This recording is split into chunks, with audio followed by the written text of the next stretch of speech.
Did you know that 56 signers of the Declaration of Independence were Freemasons?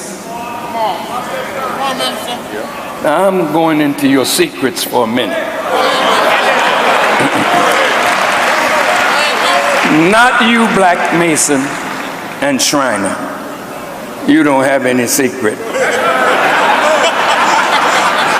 It's the white Masons and Shriners that we're going to expose in a minute. And listen to this.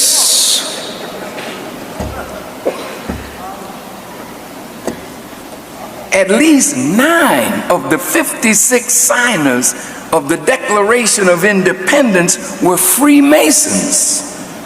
George Washington, Benjamin Franklin, James Monroe, John Jay, John Hancock, Paul Revere, John Paul Jones, and James Otis. Later on in 1870, out of Freemasonry came a higher order of Masons called the Shriners. Well, they say that people perish because of lack of knowledge. And I think it's important for us to recognize the fact that we have, in the Black community, one of those people who are endowed with information that can change the Black community. There is a hidden truth that Mr. Farrakhan, in one of his speeches, he tries to tell people the truth. And some people might see this as a conspiracy theory, but this is just the truth of the matter that needs to be addressed. There is so much power within the Black community, and they know and they knew that it could be so dangerous if Black people had this information, and now they decided to hide it away from Black people because it was powerful. When you talk about Egypt, we talk about the relationship between Black people and Egypt and where civilization came from and where all these truth and everything came from. And so it's important for us to understand that there is so much knowledge that was hidden from Black people that we all need to understand and see. Today, I'm presenting you Minister Louis Farrakhan because he's going to be exposing a truth that all of us needs to hear. When you talk about the question of Freemasonry, all of us are being told to see Freemasonry as something that it is not good, something that it is bad, something that it is tied to a cult, something that it is tied to something dark or black magic or something, right? That's what we are told. But Minister Louis Farrakhan has argued that Freemasonry, at its highest and most historic level, possesses knowledge rooted in ancient African wisdom, spirituality, and civilization, but that this knowledge has been deliberately hidden from Black people. And now, according to what Mr. Louis Farrakhan says, is that many of the symbols, rituals, and the teachings within the Freemasonry originated from the mystery schools of ancient Egypt and Nubia, centers of learning where the ancestors of Black people developed advanced sciences, philosophy, architecture, and the moral codes of thousands of years before Europe emerged and its dark ages. Mr. Louis Farrakhan also contends that this African origin is rarely acknowledged in mainstream Masonic teachings, especially at the lower levels of initiation, because revealing it will affirm that the central role of Black civilization is shaping what is now presented as Western historic tradition. By keeping Black people unaware of their ancestral contribution, he argues that in this power, it can maintain a false narrative that places Europe as the origin of civilization and moral authority. I'm your host and presenter, Decoding Stories. I'm just asking you, if you're watching me for the first time, kindly consider subscribing to the channel, join my membership, and really get what I can offer you. But until then, let's watch the video. I'll be back with my thoughts at the end of it all. Did you know that 56 signers of the Declaration of Independence were Freemasons? Now, I'm going into your secrets for a minute. Not you, Black Mason and Shriner. You don't have any secret. It's the white Masons and Shriners that we're going to expose in a minute. And listen to this.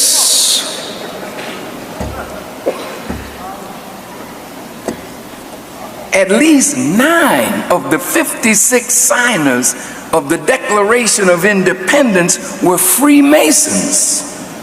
George Washington, Benjamin Franklin, James Monroe, John Jay, John Hancock, Paul Revere, John Paul Jones, and James Otis. Later on in 1870, out of Freemasonry came a higher order of Masons called the Shriners. Now the difference between Masons and Shriners is that to be a Shriner, you must be a master Mason in good standing. Now those of you who don't know anything about this, just hold your seats. I'll get back to you in a second.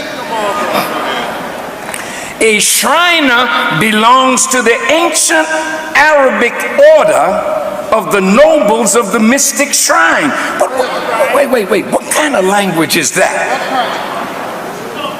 And all their temples or mosques are named after cities like Mecca, Medina, Syria, Aleppo. These are all parts of the Muslim world. So Arabic is in their name to describe the nobles. And a noble is a hereditary class that has special social political status in a country or state. And all white Shriners have an exalted or noble political and social status in America and nations throughout the world. Now they talk about this mystic shrine, meaning that there's some mystery attached to the shrine itself. And what is a shrine? It's a sacred place of worship associated with a holy person or a holy event, a container for sacred relics such as the bones of a saint, the tomb of a holy person or other revered figure. Well, who is the saint that is entombed in the shrine?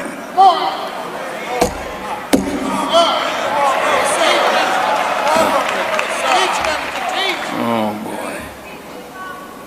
Who is that holy person whose bones are in that shrine? It's not just the bones of an architect of King Solomon's temple. No, that's cheap stuff. What is entombed in the shrine are the bones of those who are connected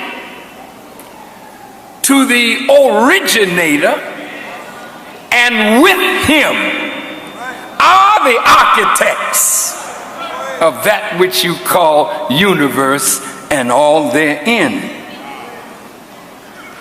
Now, this holy person is now entombed in mystery, meaning that there's a secretive knowledge of that tomb that is only given to those who are master masons. These people are called Muslim Shriners or Muslim sons. We get a question in our lesson: why does Muhammad make the devil study from 35 to 50 years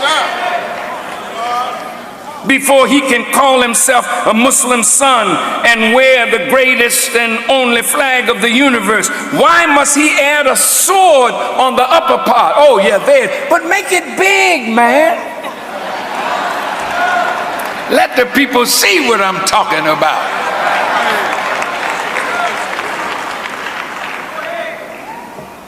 Now you have to remember, this question is put to us by Master Farad Muhammad. And if you notice all the Shriner temples, you see that crescent, that star with a sword over it. You think they don't know Islam?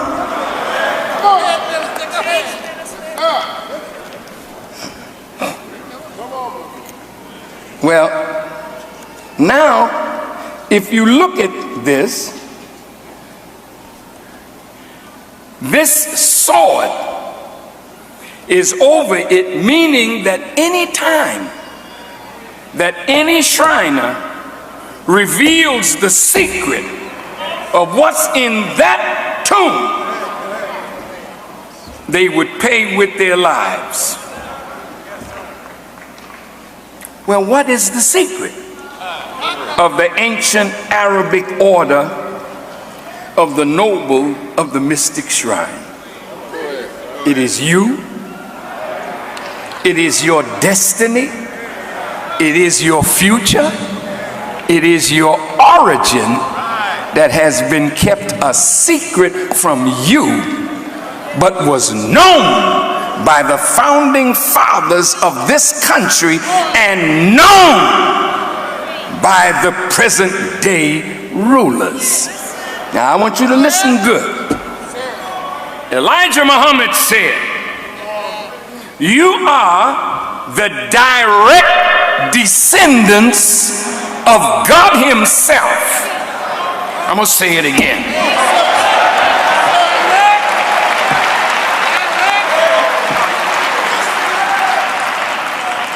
You are the direct descendants of the originator of the heavens and the earth, and you are the natural Khalifa of God himself. Listen, listen.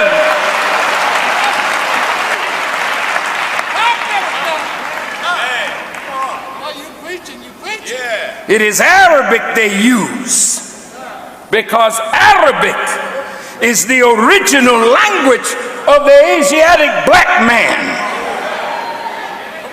This black man, direct descendant of the originator of the heavens and the earth, and in him is the knowledge of how to build not a temple, but a new heaven and a new earth. They look at black people and know who we are. Yes. This holy person was hit in the head by three ruffians. Jubilah, Jubilo, and Jubilam. And when he was hit in the head, he was carried to the north country and buried in a shallow grave with a sprig of cassia coming up from the grave to let the world know that there's life down here. But who can get up? The man in the tomb. Nobody but one with a master grip.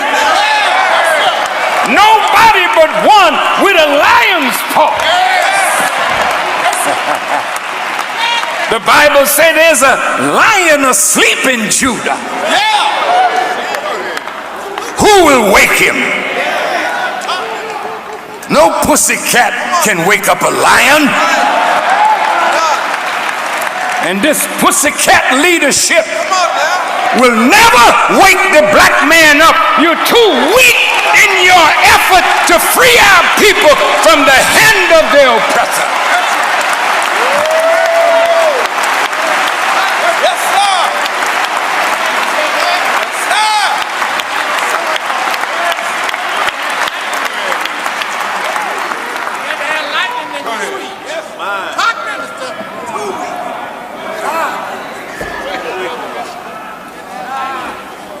This one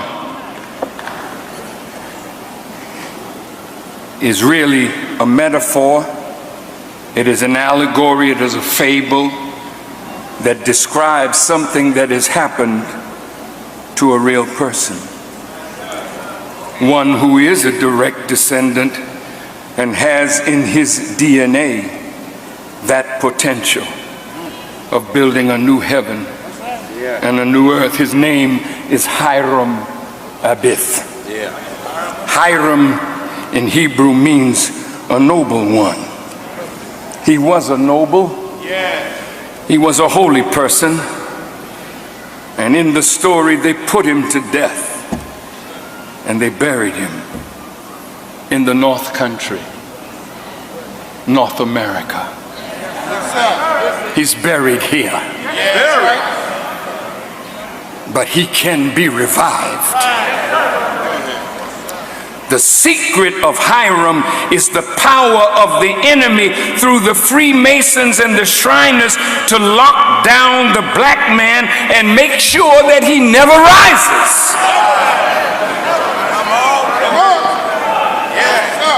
The Masons and the Shriners, the white ones,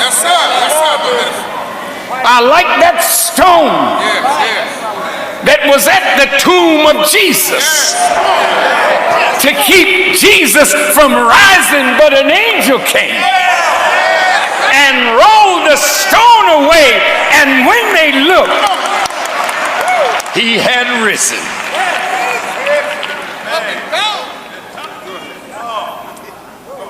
Keeping the secret of who the black man is was the duty of every white Mason, not the black Mason or Shriner, because you were never told that the secret was all about you. The white Masons and Shriners have always known the secret from Europe to America. In Europe, a Freemason understands the degrees and what it is to be a master Mason.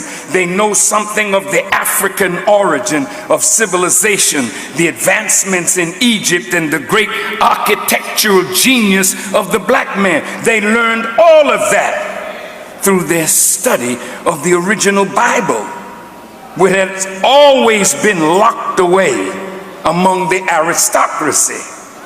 Wow. Common people could not read the Bible. But the people rose up and wanted to know what was in that book. So King James commissioned a group of 47 scholars. Some believe included William Shakespeare, to rewrite the Bible and give it a diluted version, so that the common people who did not know science would never be able to know the truth that was hidden under allegories, metaphors, figures of speech.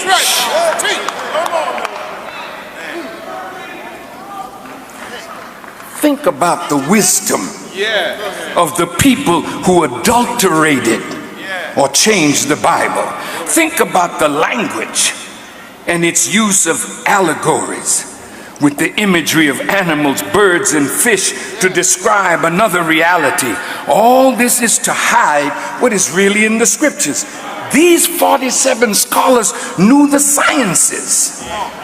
They knew astronomy, they knew botany, biology, zoology, chemistry, physics.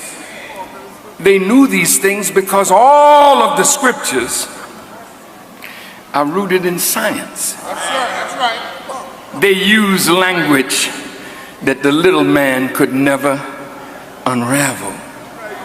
But in their attempt to deceive the masses, they got themselves confused.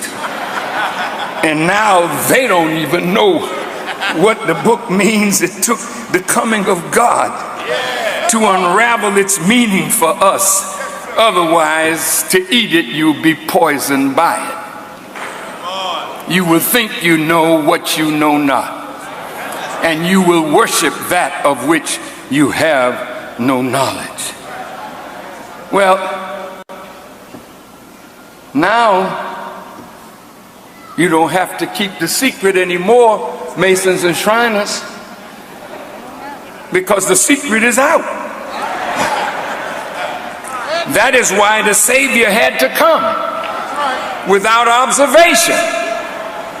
The Bible says he kept these things from the wise and the prudent man, and he revealed it unto babes. Well, when Elijah Muhammad taught us the secret, then the Masons and the Shriners were set free from that sword. From that sword.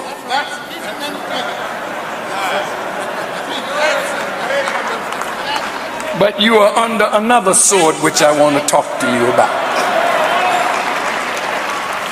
So what is the function of the Masons and Shriners today, now that the secret that you were hiding is out? Here's your function. Your function is to help me build that which was in the nature of Hiram. He's free now, and your job is to help me build the kingdom of God on earth, and only then will you have a place in the kingdom. You are not under that sword anymore. You are under another sword.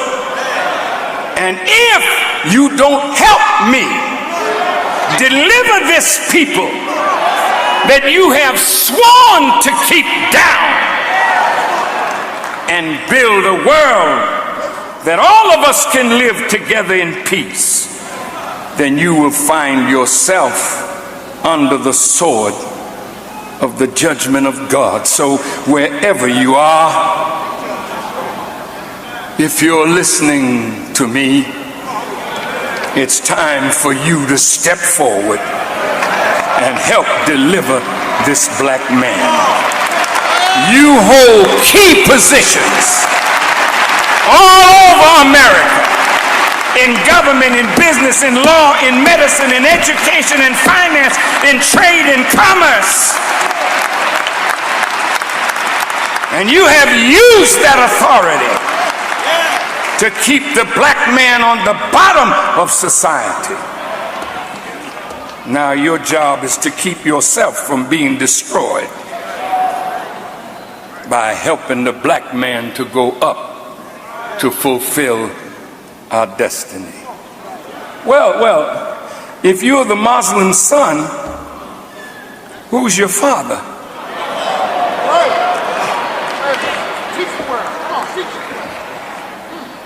Who is the Muslim that you're the son of?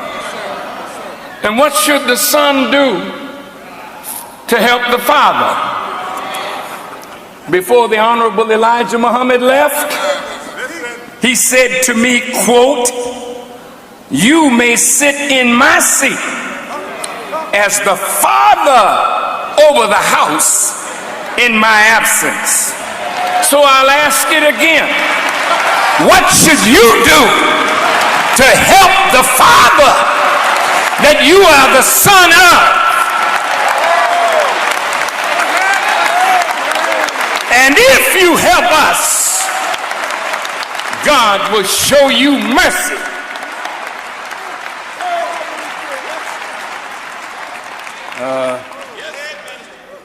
Now, we have a sheep that is lost in the house of Israel.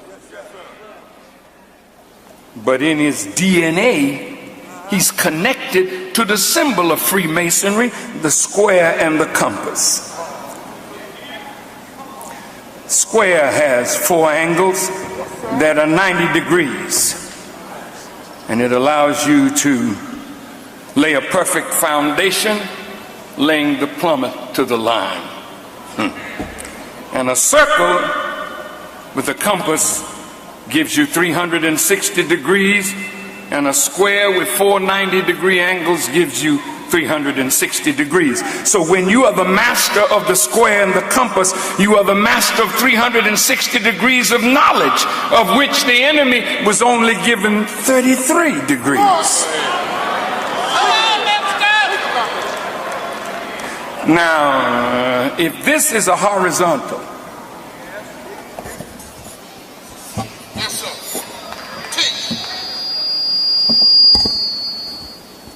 this is horizontal, dead level. If I raise my hand to 45 degrees, it's here. 90 is here. But if you're only at 33 degrees, this is where you are. You're just crawling around with your little childlike knowledge.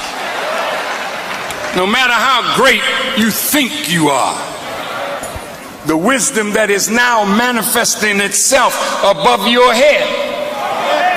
And I must say respectfully to our ufologists,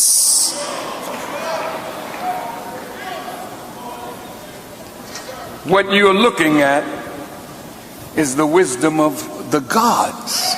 That's right. Teach. See, what you are dealing with is the wisdom of man, and a little man at that. So when you marvel at what you see from that wheel, you're marveling at the wisdom of God, who is also a human being. Yes, sir.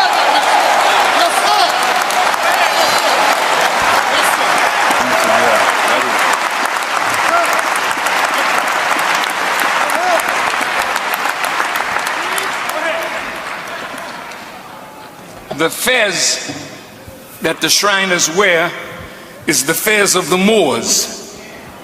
That's right. And the tassel on its top is tied down. It was not allowed to swing a full 360 degrees because they only had 33. Which means that as great as their civilization is, they are but 33 degrees up from a horizontal plane, which means they're still crawling. That's right. And that is why we today, under the wisdom of the Honorable Elijah Muhammad, look at you and your wisdom as little babies. You've done well until you meet God.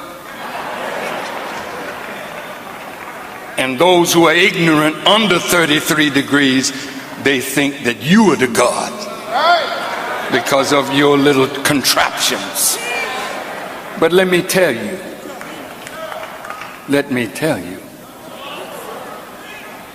that all the advancement that you have made in technology does not go beyond the 81 years since Master Farad Muhammad made his appearance in America. Hey brothers and sisters, welcome back to the channel. I'm hoping that you're doing great from wherever you want to be from. Welcome back to this important lecture by Minister Louis Farrakhan. Now, I have a couple of things to say that I believe it's important for me to talk about. To begin with, Minister Louis Farrakhan has explained that Freemasonry is structured in degrees, with the lower degree functioning like a protective shell for the deeper truths that the only upper echelons are exposed to. At the lower degree, particularly in Blue Lodge Masonry, the initiate learns general moral lesson, symbolic meanings, and allegories tied to biblical stories, but the African roots of these stories are never mentioned.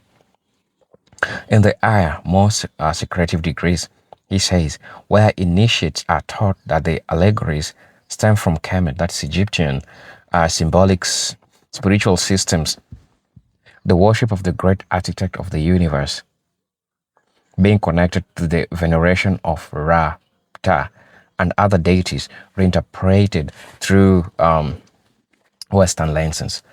Also Farrakhan talks about this deliberate withholding of truth from both lower-level Masons and the general public is part of the larger project of controlling historical consciousness.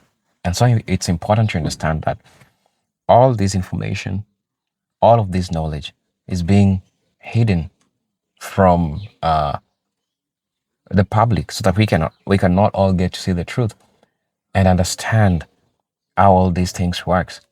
Um, One of the most controversial points Farrakhan has raised is that Freemasonry, in its Western form, has historically been a network of influence used to protect and advance interests of elites, many of whom were deeply involved in the colonization of Africa, and that's true, you'll agree, and the transatlantic slave trade.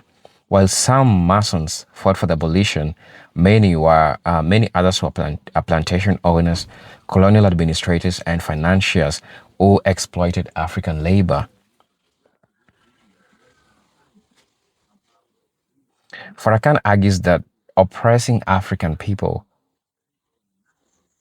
creating a paradox where the oppressor preserved the sacred knowledge and the oppressed but refused to let the benefit from it. This, he says, this is why black people must only reclaim their history, but also reclaim their spiritual senses that were stolen and appropriated. Right. Um, Also, you get to understand a couple of things that he said in the video also is that the symbolism of the square and the compass, the all-seeing eye, and the pillars of Boaz and Jachin, among others, are not European inventions, but are adaptation of ancient African symbols of balance. People see these symbols on dollar bills, in architect, and in government emblems. They are often unaware that they were looking at fragments of their own heritage. The secrecy surrounding Freemasonry ensures that deeper, empowering meanings of these symbols remain hidden, and instead, they are used in ways that serve the political, financial, and ideological dominance of a small elite group. Also, you need to get to understand that Farrakhan also links Masonry secrets to biblical prophecy. Remember, particularly in how builders who rejected the stone represent societies that have rejected the original black foundation of human civilization. Right? He claimed that when the Bible speaks of Egypt in allegorical form, it is often pointing to the ancient African seat of wisdom, which modern powers have symbolically pillaged without acknowledging the truth heirs of the civilization. And now for him, the Masonic order, silent acknowledgement of these African souls while denying it publicly. This is a form of spiritual theft that reinforces systemic racism by denying black people the psychological and cultural power that comes from historical ownership. And also another argument that Minister Louis Farrakhan gives is that is the way in which Freemasonry operates as a gatekeeper to certain forms of power and influence. And in this, he argues that, he argues within politics, business, law, and even religion, Masonic networks provide advantage and access to those who are initiated and trusted. Right? Networks that black people have historically been excluded from or allowed into only under controlled circumstances. Prince Hall Freemasonry, for example, was created as a separate Masonic tradition for African Americans, but Farrakhan points out that even with the Prince Hall, much of deep historic knowledge is either diluted or missing, as the true higher degrees remains locked away from the predominantly white-controlled Masonic systems. Right. Also, Minsalui Farrakhan frames this not simply as an issue of historical mission, but as a deliberate act of control over human potential. The ancient sciences embedded in Masonry, such as sacred geometry, astronomy, and metaphysical principles, can be powerful tools for building civilization, fostering unity, and unlocking human creativity. Denying this knowledge to black people, he says, keeps them dependent on others for intellectual, technological, and spiritual leadership. For him, this suppression is part of the larger part of colonization, not just land and labor, but for the mind and soul. He also warns that Freemasonry, like other secret societies, has often positioned itself as the light bearer, while practicing selective illumination. In other words, the order claim to be about enlightenment and moral improvement, yet it withdraws the very enlightenment from those it deems unworthy or dangerous, so its structure of power. For black people, this means that even if they rise in Masonic ranks, they may still be denied the unfiltered truth about their own ancestral contributions, unless they seek it outside of the official channels. Farrakhan urges black people to study African history, Egyptology, and spiritual traditions independently so they can bypass the gatekeeping mechanisms of such organizations. Also, Mr. Louis Farrakhan's ultimate message on this topic is one of the self-reclamation, one of the most important things. And he insists that the most important secret is not some hidden ritual or coded handshake, but recognition that black people are the original custodians of the wisdom that underpins many global spiritual systems, including Freemasonry.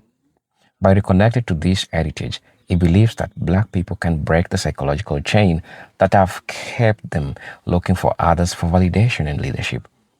He often frames this as a prophetic mission, restoring to a people knowledge that will allow them to rise again, much like ancient Nile civilization that once was the world's science, art, and moral law.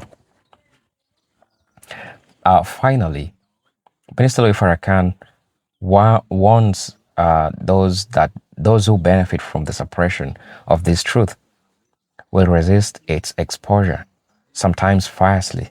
This is why he says mainstream media and political institutions often portray any deep investigation into Freemasonry's African roots as conspiracy theory or fringe thinking.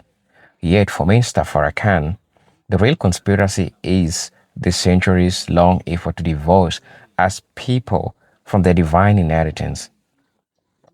The task before black people here is not only to uncover these truths, but to build institutions that can teach, protect, and transmit them for future generations, thus turning what was once hidden and used against them into a source of liberation and empowerment.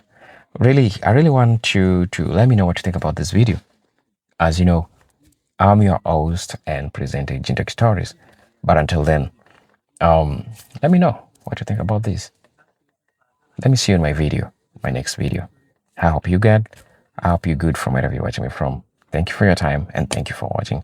But until then, let me see you in my next video. Peace, love, and harmony. Solid.